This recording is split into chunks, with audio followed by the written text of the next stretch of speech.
All right. Hi, everybody. My name is Holly, and I am a Cowell Programs Assistant. And my name is Victoria, and I am the College Programs Coordinator for Cowell. And we are super lucky to be joined by Santa Cruz County Supervisor Ryan Coonerty. Um, Supervisor Coonerty serves the 3rd District for our county and has an impressive background in our community. He has served twice as mayor of Santa Cruz. He's a former lecturer at UCSC, a big advocate for environmental justice. He's been selected by the Aspen Institute to be a Rodell Fellow in Public Leadership as one of the nation's most promising young elected officials, as well as a host of other impressive resume items. So welcome. Thanks for being here. Thank you. And thank you for that nice introduction. I'm really glad to be here. And I'm actually a current lecturer at UCSC. So anyone who's listening, I hope you all take my class. In the spring, I'm teaching Problems in Constitutional Law, Free Expression. And it's always a fun class. Awesome. Thanks so much. So we're super excited to have you here today to get more insight into local politics and highlight the ways in which students and community members can advocate for change. So first, we'd like to ask a couple questions about your role and then kind of get into the ways in which your role interacts with constituents and student change makers. So to just kind of get us into it, can you describe your title, role, and job duties and who your constituents are? Sure. So I'm the 3rd District County Supervisor for Santa Cruz. Every county in California has 5 supervisors with the exception of San Francisco because they just have to be different than everybody else. I represent essentially from the Yacht Harbor through most of Santa Cruz all the way up to the San Mateo County line, so up the north coast. I think it's the most beautiful district in the world of any jurisdiction. And really, supervisors do 2 things. First, we manage all the unincorporated areas of the county. So we are essentially like the mayor for whether it's Davenport and Bonnie Doon in my district, or Live Oak and Soquel, Aptos, San Lorenzo Valley. About half the population of Santa Cruz lives outside of the 4 cities. And so we do all the stuff that a city would do.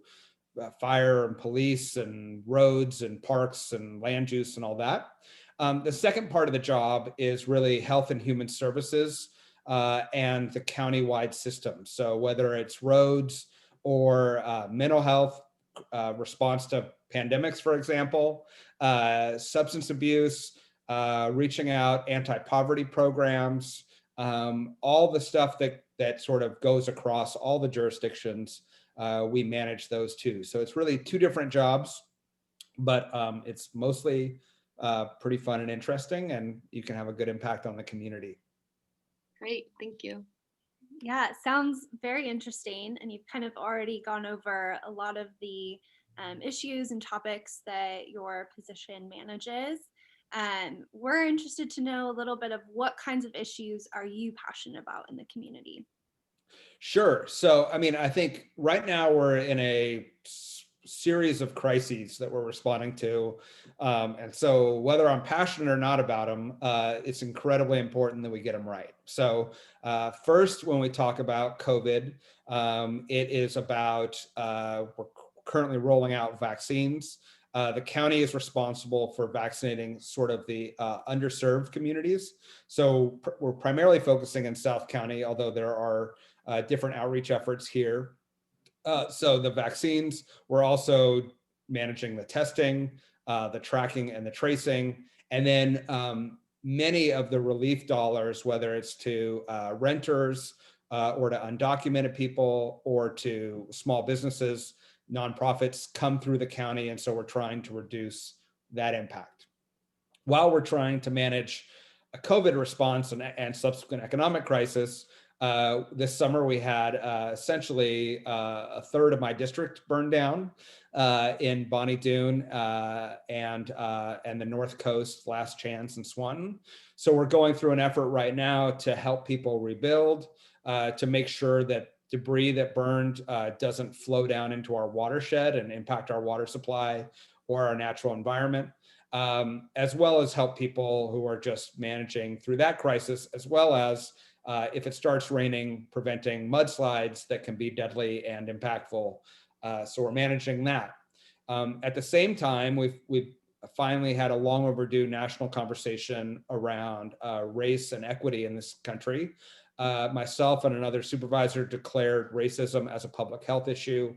And so we're looking at all of our systems to make sure, especially COVID response, policing, economic opportunity, but across the county, to make sure that we're engaging in real conversations about substantive equity. And then finally, we've been over the last 4 years had basically an existential threat to our democracy, where we've had vulnerable communities targeted by the administration, basic incompetence. And then the sort of the fundamentals of democracy, the voting, the census, all those issues, we've been trying to respond and reduce the impact of that administration on this community, and especially vulnerable members. So we're working hard. Luckily, we're turning a corner there, but that there's still a lot of damage that's been done and that we're still trying to address. Yeah, that's clearly so much going on and so much that you are working on. And I guess, on top of that, like all the constituents that are reaching out to you about those issues in their own ways too. And I'm curious to kind of get some insight in that regard. Like how often do you get contacted directly by constituents, community members? And is it about a lot of those issues, or like what are the kinds of common things that you get contacted about by community members? Sure. So yeah, I mean, I probably get 40 or 50 calls or emails a day from community members. And a lot of it has to do right now with vaccine access. People want to get their loved ones vaccinated. They want to get teachers vaccinated. They want to make sure farm workers and other vulnerable communities are being vaccinated. So we're doing a lot there. And then it really runs the variety. We have people, certainly there were 925 homes that were burned in the fire. So that's 925 families that we are trying to help either rebuild or provide basic services for. So there's a lot to manage there. And then there's people who they're not getting their mail and they want us to contact the postmaster and make sure that, because they're worried about getting their Social Security check. There's an increasing worry because there was a town hall last night about the potential impacts of university growth on the housing market and traffic and other things. And so we're working on that issue. And then I try to, because most of my district involves the city, I try to work really collaboratively with city council members and the mayor in order to address issues like homelessness, traffic safety, the rail trail, all the things that we're working on, collaboratively to try to make our community a better place. So oftentimes, I think a deterrent for folks to contact their local representatives is this idea of like, I don't know who to contact. And so we kind of wanted to ask, what are maybe some things that you do get contacted about that could be better served by somebody else, and offering kind of this platform now to maybe clarify for folks of.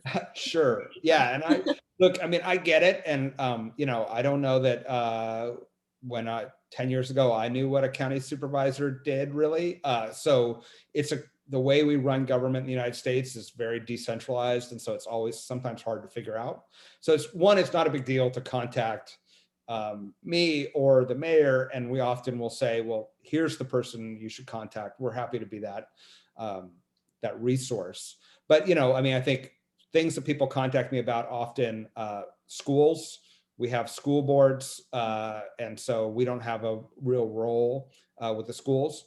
But mostly anything in the city is run by the city council and city management. So whether it's a housing project they like or don't like, whether it's policing, whether it's water issues, garbage being picked up, barking dogs, all those sorts of things. If you're within the city, that's really a city matter for them to deal with.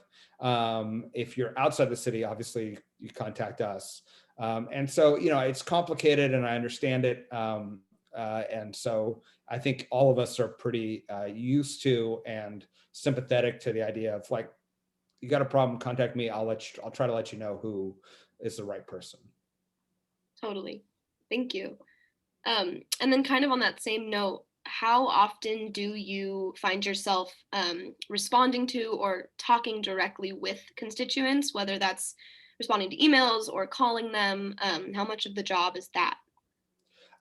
So it's a huge part of my job. I think it's one of the best and most challenging parts of being in local government. The folks who go to Sacramento or Washington, D.C., there's a geographical barrier really between them and their constituents. Every time I go grocery shopping or go out to the park with my kids, get stopped and talked to about issues.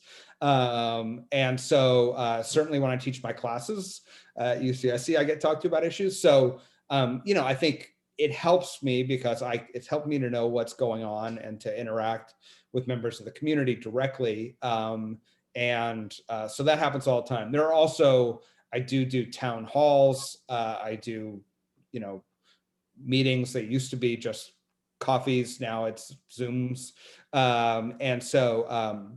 I reach out to student groups, and I especially try to reach out. I try to go to a lot of high school classes. I try to go to underserved communities because I think, there's a lot of barriers where they may not want to or feel comfortable coming to me. And so I feel like it's my job to go to them. Totally. So you've kind of mentioned your work with UCSC, which is so amazing. You already have some experience with our students. What advice do you give them in those spaces? And what advice would you give our students who are watching now who want to get involved with civic engagement in their local communities and why that is so important? Sure. So let me just start with a quick story. About maybe 10 years ago when I was on the city council, I had a student who was a lifeguard at Harvey West Pool. And he came to me after class one day and he's like, look, I don't know. I have the early morning shift and I have a lot of older folks who are swimming. And I'm worried that one of them's going to have a heart attack in the pool and I won't be able to revive them.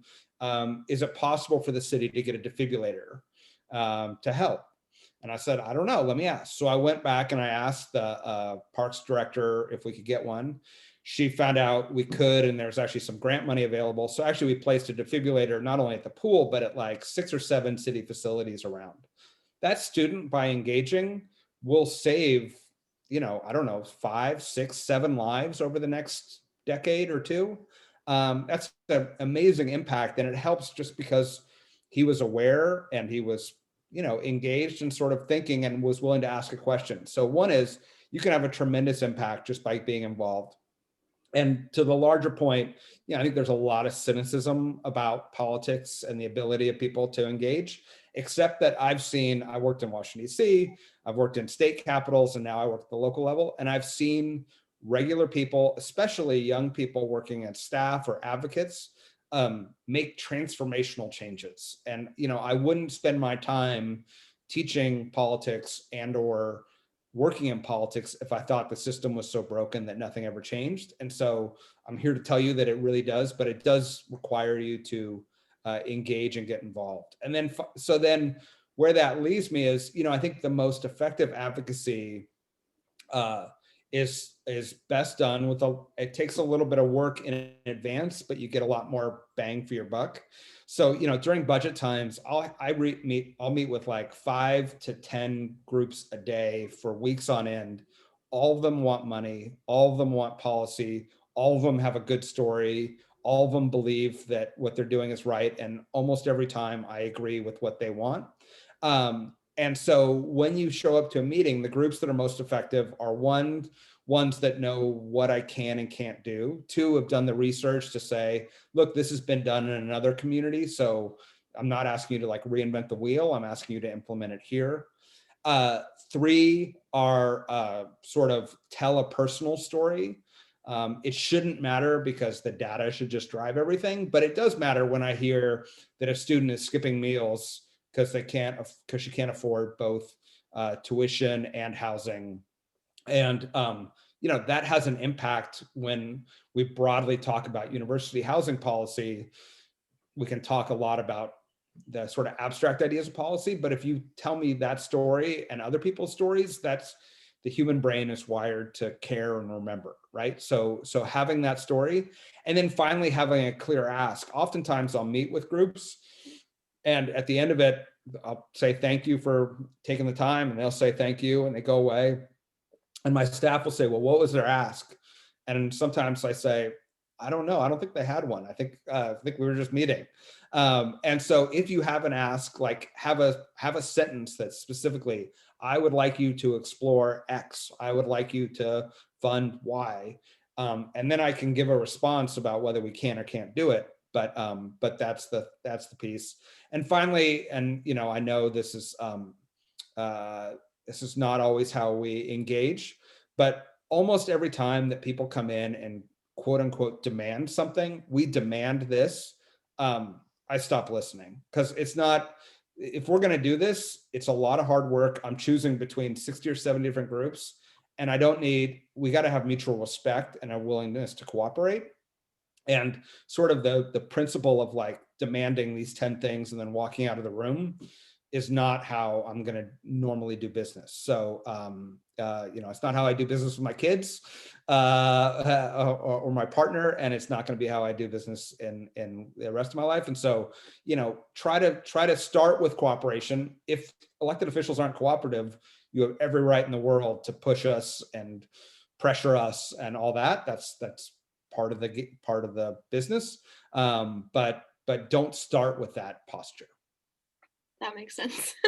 I'm actually curious. You mentioned, you meet with 5 or 6 groups around budget time. Can you elaborate around like what that means and how people can kind of be aware of when's a good time to reach out and like what that looks like, that process?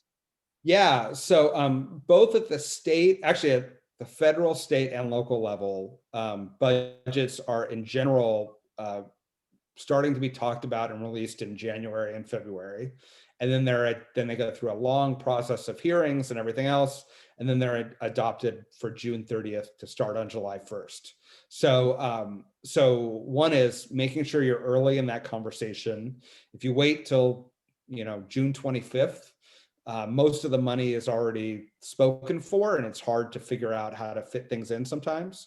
But that's where you start to have the conversation about what you can and can't do. Now, one of the things that I think gets confused at the local level is, we have like dedicated funds. So people will say, how come you're building a parking garage and not funding homelessness or something like that? The money in general, money for parking garages can only be spent on parking garages, right? Money for roads can only be spent on roads, and money for social services, anti-poverty programs can only be spent on anti-poverty programs. So you got to be really specific about what bucket of money you're talking about and how you want to spend it, and make sure that the money that you want can be spent in that way. Otherwise, it's a challenge. Thank you. That's really helpful. And then lastly, we just kind of wanted to pick your brain a little bit about what your role is in relation to kind of community-wide activism and what that looks like, holding kind of local politics next to local activism, and using the example of the Stop the Sweep movement as of late, which, you're welcome to kind of expand on just like any activism efforts that you see as relating to your role and kind of like how you hold that in your community and what your actions are or not. Sure. I think, activism is central to what Santa Cruz is, and it's also central in general to just a functioning democracy and community.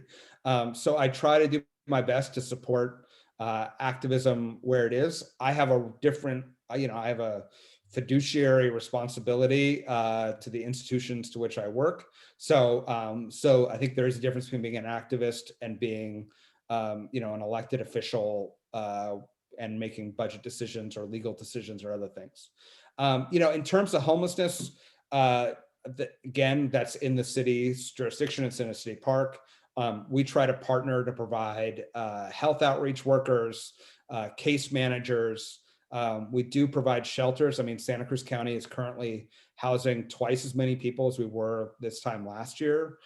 We got 6 hotels we have full. We have safe parking spots around the county. We've created shelters at the Armory and managed encampment at both Vets Halls in Santa Cruz and Watsonville.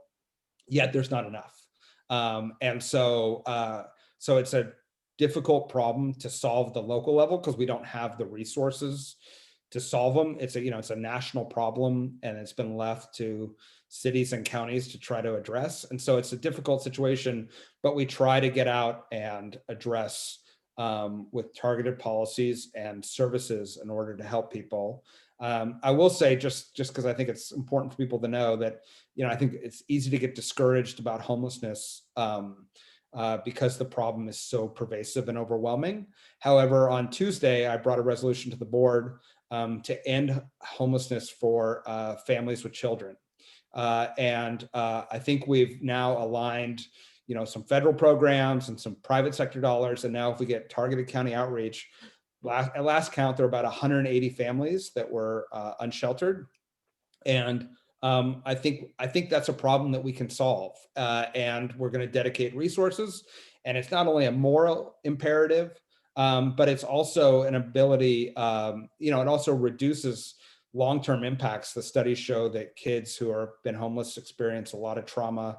They miss more school. They have health issues and mental health issues. And if we can, be preventative, help people with finding a security deposit, an affordable place to live, rapid rehousing, I think we can make a big impact. And so it's a small number versus the overall issue, but it's something that we're going to, I feel good about that we're addressing immediately right now. Yeah, it's totally something. Thank you for sharing that. That's really great. No problem. Victoria, did you have anything else to add? No. Cool. I think those were all of our questions that we had outlined. And yeah, we're excited to share this with Cowell College and hopefully a bunch of UCSC students so they can kind of be in the loop about what local government is up to and what it looks like to reach out. So thank you so much for your time. Thank you. Let me just, if we got a minute left, let me just make a pitch to the students who are listening, which is, I think a lot of us, for very good reasons, have focused on federal issues for the last couple of years. I've worked in the federal level, I've worked at the state level, I've worked at the local level. If you really want to make an impact and have a, not only good quality of life, working in local government and running for local office, as many of my students have now done, is an incredible way to impact the community that you're in. You can oftentimes move faster, make more targeted changes than you can at the national or state level. And you get to, when you create a park, you get to bring your kids to that park and be there, and that park will be there in that community for a long time. So I hope that when you listen to this, you take a moment to reach out to people who are either working or elected in local government and look at that as a possibility for where you can apply your time and talent and passions, and you can make a really big difference. Thank you so much. No problem. Thank you so much. Thank you so much for your time. Thank you. Have a good day. All right. Thank you too. Thank you. So nice to meet you. Thank you.